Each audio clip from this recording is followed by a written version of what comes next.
I rise today during National Police Week to recognize the local law enforcement officers of Southwest Washington who work around the clock to protect our community.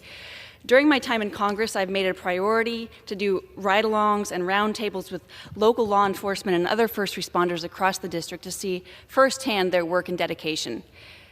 These men and women don't have the luxury to view the fentanyl crisis in academic or sanitized terms. They see it in its most brutal human scale. I've also had the opportunity to see how we are training and supporting the next generations of officers. In August of last year, I toured the new law enforcement training center located in Clark County in my district. One of the first questions I asked the room was how many of them had children under the age of 5, and about half the room raised their hand. This makes sense, right? Because they're at the beginning of their careers. Before this new regional training center opened, these recruits would have to travel across the state away from their families for 5 months to complete the basic law enforcement training academy course. Now they can train closer to home, which is a game changer for recruits with new families.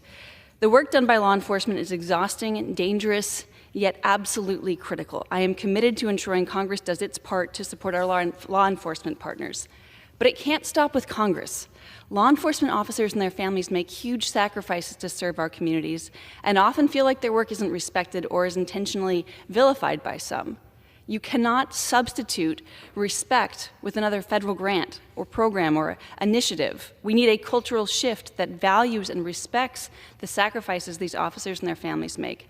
Thank you sincerely to all of our law enforcement officers, their spouses, their families, their communities that support them in this incredibly patriotic and challenging calling. I assure you that your work does not go unappreciated.